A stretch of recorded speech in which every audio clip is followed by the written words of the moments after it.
శ్రీ హరీష్ రావు గారు. ధన్యవాదాలు అధ్యక్ష.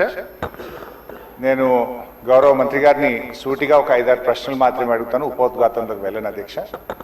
ముందుగా అసలు ఈ మూసీ మోడర్నైజేషన్ ప్రాజెక్టుకు ఎంత ఖర్చు అవుతుంది? ఒకసారి ముఖ్యమంత్రి గారు 1,00,000 కోట్లు ఖర్చు పెడుతున్నామన్నారు, ఒకసారి 1,50,000 కోట్లు ఖర్చు పెడతామని డిఫరెంట్ టైమ్స్లో డిఫరెంట్ స్టేట్మెంట్స్ వచ్చాయి. అసలు ఈ మూసీ ప్రాజెక్టు సుందరీకరణ మీద రాష్ట్ర ప్రభుత్వం ఎంత ఖర్చు పెట్టాలనుకుంటుంది?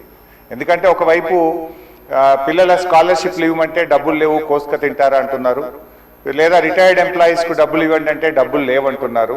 మూసీ సుందరీకరణ మీద 1,00,000 కోట్ల 1,50,000 కోట్ల ఎంత ఖర్చు పెడతామనుకుంటుంది ప్రభుత్వం? సూటిగా సమాధానం చెప్పండి. 2, ఇప్పటి వరకు మూసీ సుందరీకరణలో ఎన్ని నివాసాలు కూల్చివేశారు? ఆ కూల్చివేసిన నివాసాలకు 2013 భూసేకరణ చట్టం కింద పాత ఇండ్లకు కంపెన్సేషన్ ఇచ్చారా? వేజ్ లాస్ ఇచ్చారా? లేదా సింపుల్గా కేసీఆర్ గారు కట్టిన డబుల్ బెడ్రూమ్ ఇళ్లలో అసైన్మెంట్ చేసి పంపారా?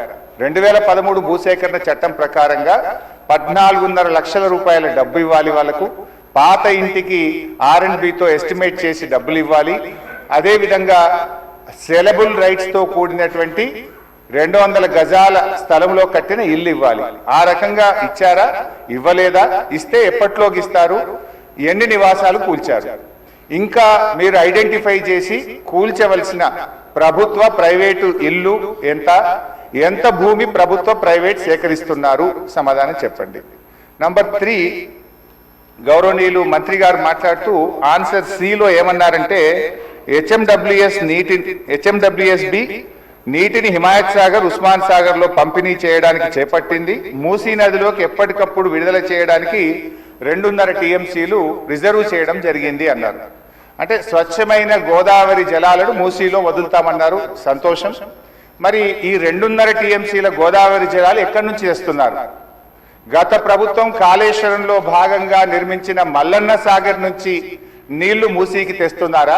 ఇంకెక్కడి నుంచి అంటే గాల్లో నుంచి తెస్తున్నారా? ఆ 2.5 టీఎంసీలు కాళేశ్వరం ప్రాజెక్టులోని మల్లన్న సాగర్ నుంచి వస్తున్నాయా? ఎక్కడి నుంచి వస్తున్నాయో సమాధానం చెప్పండి. తర్వాత అధ్యక్ష, ఈ మూసీ మీ నియోజకవర్గంలోని వికారాబాద్ నుంచి ఆ అనంతగిరి కొండల నుంచి స్టార్ట్ అవుతుంది. గత ప్రభుత్వం మూసీలోకి మురికి నీరు రాకుండా ఉండాలని దాదాపు 32 ఎస్టీపీలు కట్టాం. అందులో ఒకటి మన వికారాబాద్ దగ్గర కూడా ఒక ఎస్టీపీ కట్టాం. ఇవాళ ఆ ఎస్టీపీని మెయింటైన్ చేయక మోటార్లు బీకేసిండ్రు, గడ్డి పెరిగింది. ఆ ఎస్టీపీ ఫంక్షనల్ చేయక వికారాబాద్ మున్సిపాలిటీ మురికి నీరంతా ఈరోజు మనం తాగుతున్న గండిపేట హిమాయత్ సాగర్ లోకి వస్తున్న విషయం ప్రభుత్వం దృష్టికి వచ్చిందా? ఆ ఎస్టీపీని ఎందుకు మెయింటైన్ చేయడం లేదు అని నేను అడుగుతా ఉన్నా. గత ప్రభుత్వ హయాంలో మేము మూసీలోకి మురికి నీరు రాకుండా ఉండాలని 32 ఎస్టీపీలు కట్టాం. మరొక 39 ఎస్టీపీలు కట్టడానికి కేంద్ర ప్రభుత్వానికి అమృత్ పథకం కింద మేము ప్రతిపాదనలు పంపాం. అవి మంజూరు వచ్చాయా? ప్రారంభించారా? ఏ దశలో ఉన్నాయో సమాధానం చెప్పండి. తర్వాత అధ్యక్ష, చివరి క్వశ్చన్, మరి మొన్న వరదలు వచ్చినప్పుడు మూసీ గేట్లు ఒకేసారి తెరిచి ఉద్దేశపూర్వకంగా ప్రజల ఇండ్లు మునిగిపోవాలి, రోడ్లు మునిగిపోవాలని ఈ ఉద్దేశపూర్వకంగా గేట్లు ఎత్తి ముంపు గురి చేసిన విషయం ప్రభుత్వం దృష్టికి వచ్చిందా? ఎందుకంటే పైన ఎంత వర్షం పడుతుంది, ఫ్లడ్ ఎంత ఉన్నదో చూసుకొని ముందే గేట్లు కొద్దిగా ఎత్తితే స్లోగా గ్రాడ్యువల్ గా ఫ్లడ్ బయటకు పోతుంది.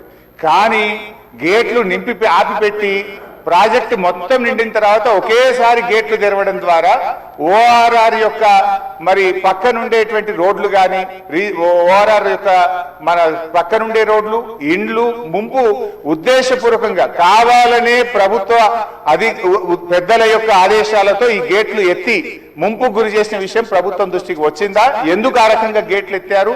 ఒకవేళ ప్రభుత్వానికి ఆ ఉద్దేశం లేకపోతే ఆ అధికారుల మీద ఏమైనా చర్యలు తీసుకున్నారా? సూటిగా సమాధానం చెప్పాలని చెప్పి నేను కోరుతా ఉన్నా అధ్యక్ష. చివరిగా మేము చెప్పేది, మీరు పేదవాళ్ళ ఇండ్లకి రాకండి.